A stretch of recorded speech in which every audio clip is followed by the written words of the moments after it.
Putin wygłosi przemówienie na szczycie G20, ale najważniejsi go nie wysłuchają. Następnie eskalacja na granicy fińskiej. Później afera kawiorowa nadchodzi najprawdopodobniej. Następnie budżet z problemami przez spadające ceny ropy, a na koniec migranci są B, trzeba zakazać. Zapraszamy. Dzień dobry, witajcie, z tej strony Mateusz Lech, czyli Połówka Cepa. Jak widzicie, Pawła nie ma, natomiast są tematy, dla których niestety ma opóźnienie. Pozwólcie, że zanim się pojawi, bo być może się pojawi za chwilkę, przeczytam Wam oświadczenie, zanim przejdziemy do normalnych tematów. Sprawa jest dosyć poważna. Wczoraj w nocy coś się wydarzyło. Gdy zakładaliśmy kanał, nie spodziewaliśmy się, że kiedykolwiek takie oświadczenie będziemy wygłaszać. Niestety na ten moment szczegółów nie możemy podać. Jesteśmy świadkami zmasowanego ataku ze strony najprawdopodobniej służb rosyjskich. To dla nas wątpliwy zaszczyt, no i wielka odpowiedzialność. Żeby działać, potrzebujemy waszego wsparcia, bo to nie są ataki skierowane w kierunku nas, ale całej społeczności. Musimy też się liczyć z następnymi. Obecnie liczy się każdy rodzaj pomocy. Nie chcemy, aby rosyjskie działania zmusiły nas do zamknięcia kanału oraz zaprzestania działania. Od tego momentu nie kontaktujemy się z osobami, których tożsamości nie możemy zweryfikować i tutaj nie obraźcie się na nas, ale wymaga tego sytuacja. Choć z tyłu głowy zawsze wiedzieliśmy, że taka sytuacja może nastąpić, to jesteśmy zszokowani, że ataki są skierowane w taki sposób. Nie spodziewaliśmy się tego rodzaju działań. Sprawa dziś zostaje zgłoszona do odpowiednich służb. Wkrótce podczas live opowiemy Wam, jak to wygląda i jaka ta sytuacja jest, w ramach oczywiście tego, co będziemy mogli powiedzieć. Nie będziemy szkodzić toczącym się postępowaniom, które najprawdopodobniej nastąpią, a dla rosyjskich oficerów, którzy nas muszą słuchać, no nie pozdrawiamy i nie życzymy sukcesów w nauce języka polskiego. Jeżeli chcecie jakoś pomóc, wspierajcie słownie, subskrypcją, finansowo, jeżeli możecie, ale przede wszystkim udostępniając ten materiał i inne nasze. Być może szykują się dla nas ciężkie miesiące, no i najprawdopodobniej kosztowne. Ale kanał prowadzimy dalej, nie damy się zastraszyć, a Wam dziękujemy z całego serca, że jesteście.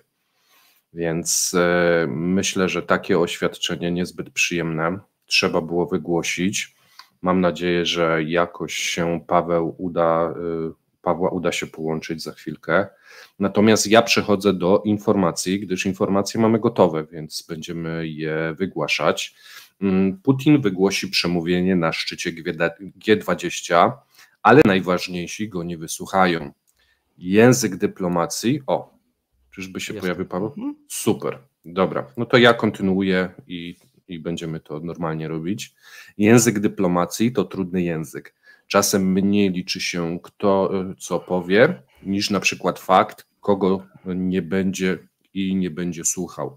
Prezydent USA Joe Biden i prezydent Xi zdecydowali się nie uczestniczyć w wirtualnym szczycie G20. Natomiast wystąpi, przynajmniej zapowiedział, że wystąpi, prezydent Putin. Prezydent Federacji Rosyjskiej bardzo polubił w ostatnim czasie tryb pracy zdalnej, więc nie było go w zeszłym roku na szczycie G20, ani na szczycie BRICS. Tu wideokonferencja, więc będzie.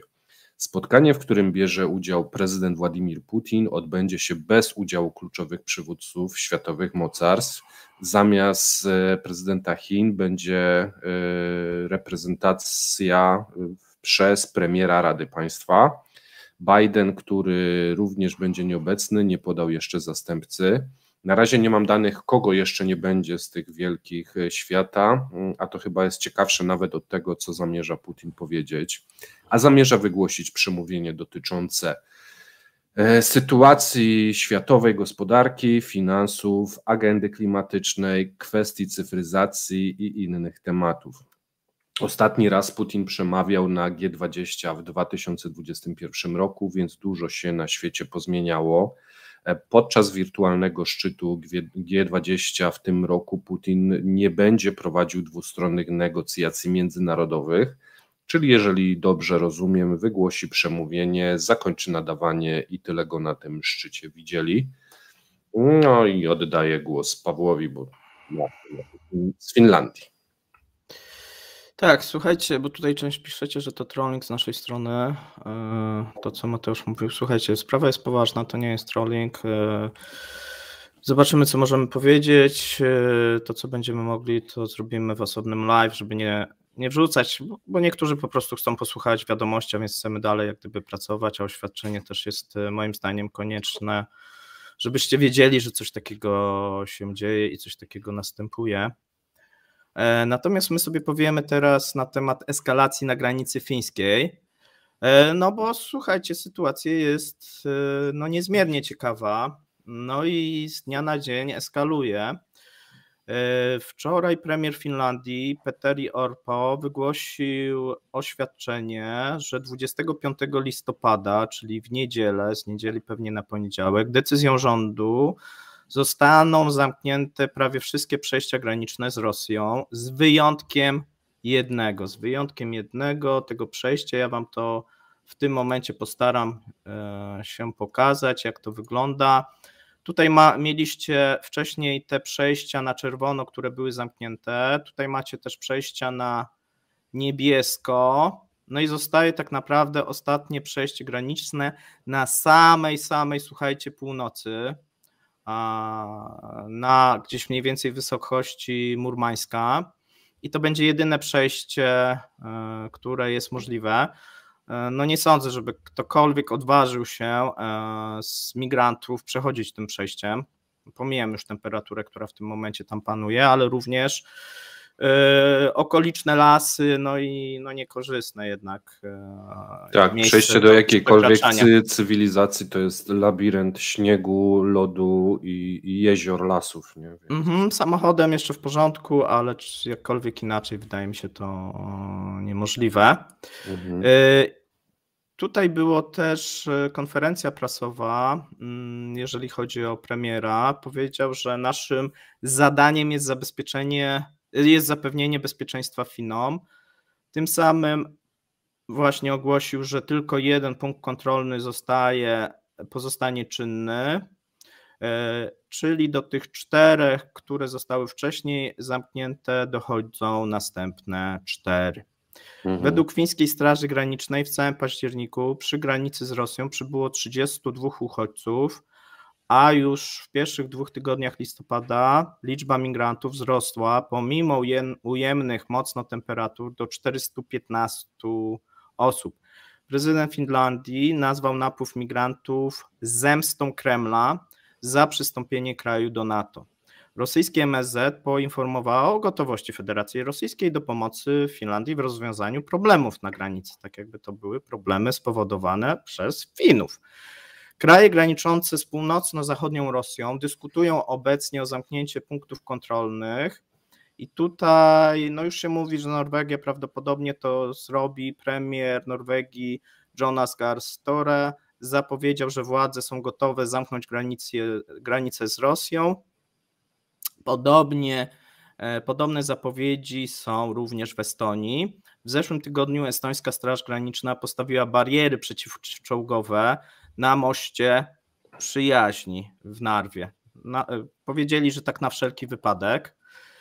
Władze Estonii, Litwy, Norwegii prawdopodobnie pójdą za przykładem Helsinek. Przywódcy Unii Europejskiej wygłosili ogłoszenie o niedopuszczalności wykorzystywania przez Rosję migrantów jako instrumentu nacisku na Zachód. No szkoda, że tak późno i że wcześniej tak silnego wsparcia z Unii Europejskiej nie mieliśmy, ale lepiej teraz niż jeszcze później. Rosyjskie MSZ nazywa takie twierdzenia absolutnie bezpodstawnymi, a decyzje według nich prowadzą do powstania nowych linii podziału w Europie. Tak, nie za bardzo wiem, kto miałby być za tym, żeby jednak obecnie ci uchodźcy przez tą Finlandię się dostawali, bo jakoś mi się nie wydaje, żeby ktoś tutaj, nawet Węgry popierały tą politykę, bo to by było dziwne. No i nie wiemy do końca, jak się zachowa polski rząd, bo tutaj nie mieliśmy żadnego jeszcze oświadczenia. Mamy tylko nadzieję, że zadziałamy szybciej, bo przypominam, że my też mamy granicę z Rosją, nie tylko z Białorusią.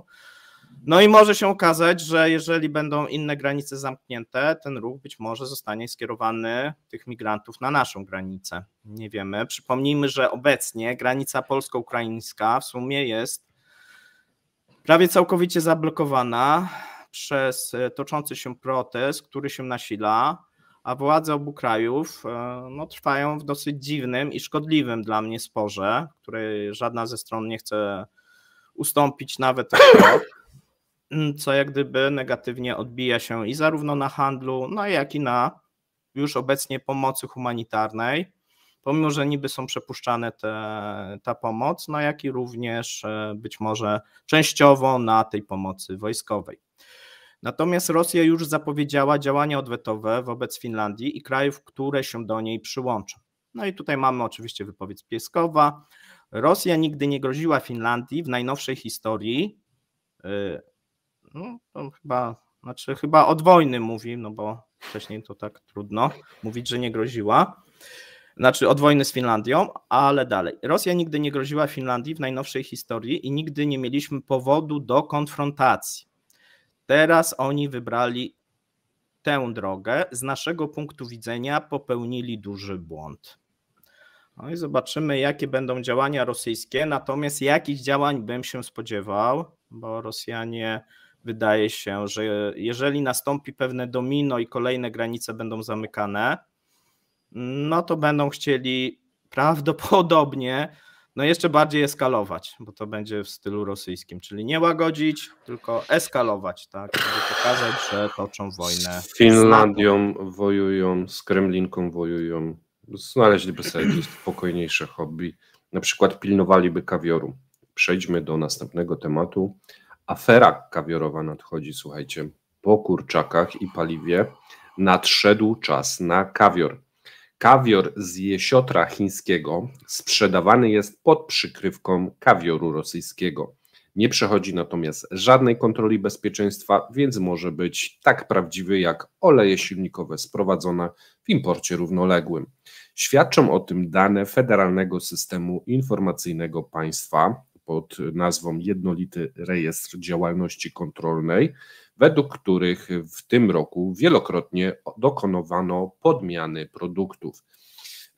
Według Związku Hodowców Jesiotra udział nielegalnego chińskiego czarnego kawioru na rynku rosyjskim sięga, słuchajcie, 40%. To jest niesamowite. Oleje 50%, kawior 40%. Czy tam ktokolwiek trzyma nad czymś kontrolę, czy zajmują się innymi rzeczami? Te dane to tylko część góry lodowej, podrabiania i fałszerstwa. Na przykład w ubiegłym roku oficjalnie przewieziono do Rosji z Chin 18,5 tony kawioru z jesiotra, ale ani 1 kilogram nie został sprzedany jako kawior chiński.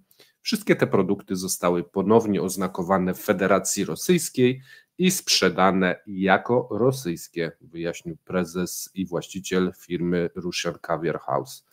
W październiku, Paweł nam zniknął, ale kontynuujemy.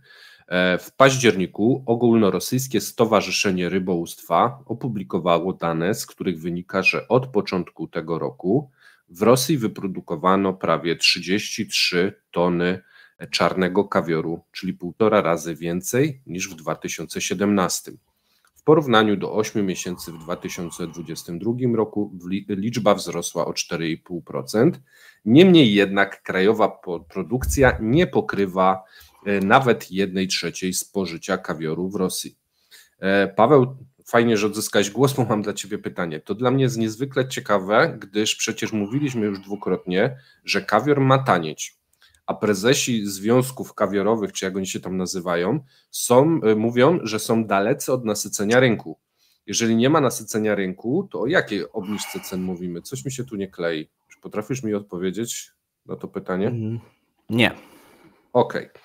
Badania przeprowadzone przez publiczną inicjatywę konsumencką wykazało, że koszt kawioru z Chin jest 10 razy niższy niż w Rosji. Osiąga się to poprzez wątpliwe dodatki do żywności i leki, które zwiększają tempa dojrzewania kawioru. Nasze pasze nie zawierają żadnych komponentów GMO, natomiast chińskie zawierają mnóstwo. Używamy tylko najlepszej jakości drogiej mączki rybnej, a tam albo mączki mięsno-kostnej, albo nawet mączki z piór. Oprócz tego stosujemy olej rybny, a tam z reguły olej rzepakowy.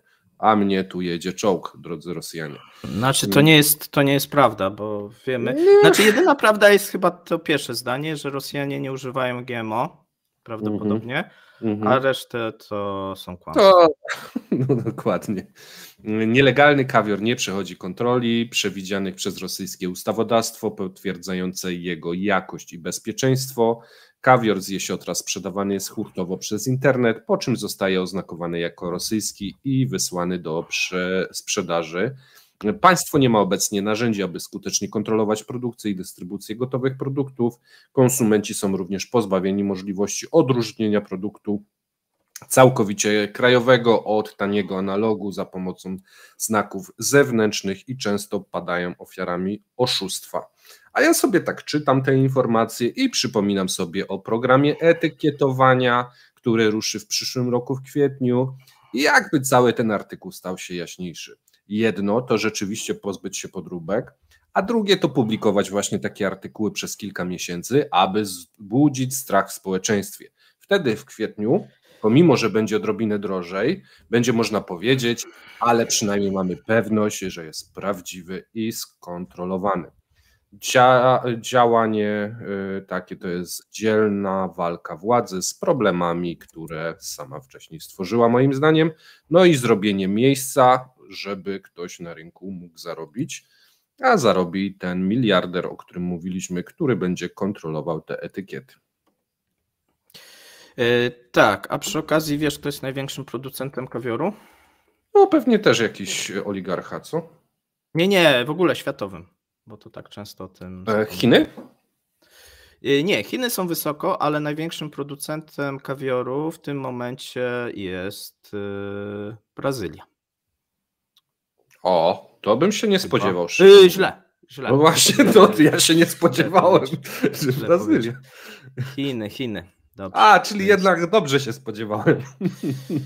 Chiny, co ja dzisiaj... Dużo emocji mi się udziela. Tak. Słuchajcie, przejdźmy do następnej informacji, bo po aferze właśnie kawiorowej, kurczakowej, no w sumie to nie jest afera, bo budżet ma problemy w listopadzie. O co chodzi? No mamy zwiększone wydatki budżetowe, natomiast są problemy, jeżeli chodzi o dochody, a winne są spadające ceny ropy i tłumik paliwowy.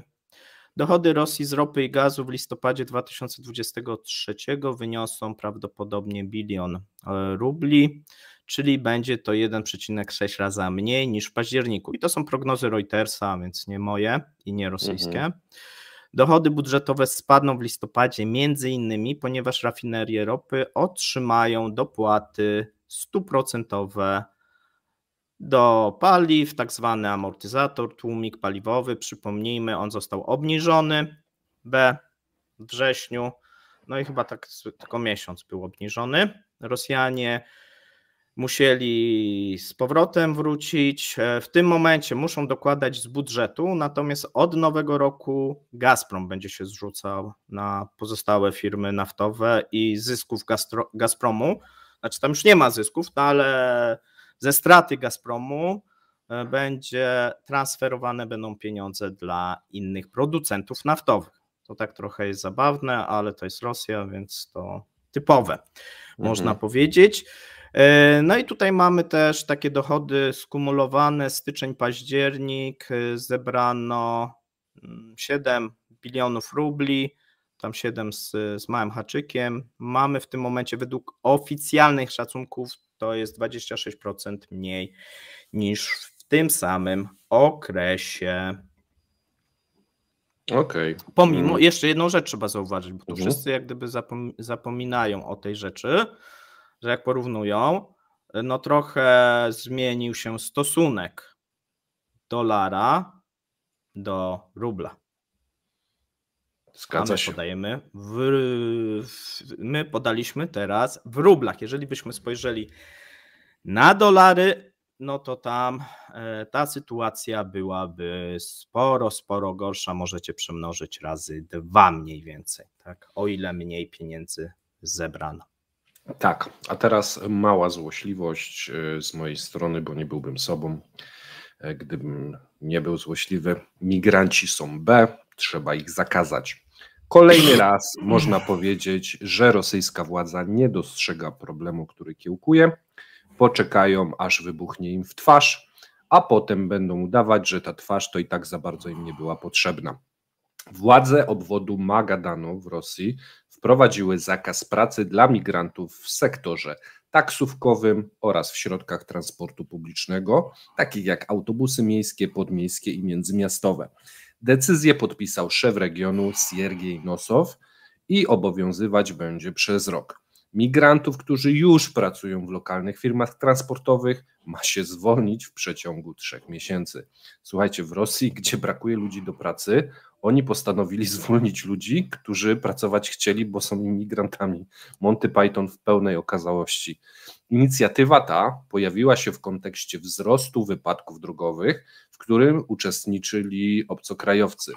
No i jeżeli płaci się pensję na takim poziomie, że tylko koza albo ktoś bardzo, ale to bardzo trudnej sytuacji finansowej się godzi tak pracować, no to czego oni się spodziewają? Obwód Magadanu jest 5. regionem w Rosji już, który wprowadził ograniczenia dotyczące zatrudnienia cudzoziemców. Podobne zakazy obowiązują już w Czelabińsku, Tiumieniu i Kałudze oraz w Chanty-Mansyjskim okręgu autonomicznym Ugra. W Rosji, dla przypomnienia, obserwuje się niedobór siły roboczej, który stał się bardziej dotkliwy na tle wojny w Ukrainie. Brakuje już, można powiedzieć, miliony, bo to już przeszliśmy do milionów pracowników w różnych dziedzinach gospodarki łącznie. 54% wszystkich przedsiębiorstw zgłasza braki kadrowe. Nabiulina mówi, że brak ludzi jest większym problemem niż stopy procentowe na poziomie 15%, a oni wprowadzają zakazy. Zacytuję Roberta Lewandowskiego po tym, jak ogłoszono, że nie dostał złotej piłki, Le Cabaret. I myślę, że ty masz jeszcze złotą myśl i możemy kończyć. Tak, słuchajcie, mam na koniec taką złotą myśl prezydenta. Powiedział wczoraj na spotkaniu, to co się dzieje na Ukrainie jest tragedią. Rosja nigdy nie odmówiła negocjacji. Się chyba samo komentuje. Ale też pokazuje jedną rzecz, że jednak ten rozejm, no jak ktoś mówi, że Rosjanie nie zabiegają o rozejm, no widzimy, że tutaj jednak przynajmniej oficjalnie co innego mówią. Tak, więc dziękujemy bardzo, że dotrwaliście do końca. Bądźcie z nami, być może dzisiaj mamy miny takie troszeczkę średnie, ale jesteśmy i będziemy. Trzymajcie się. Trzymajcie się. Cześć. Cześć. Przycisk ja zrobię. Ja zrobię. Dziękujemy za obejrzenie materiału do końca. Zapraszamy kolejnego dnia. Trzymajcie się. Cześć.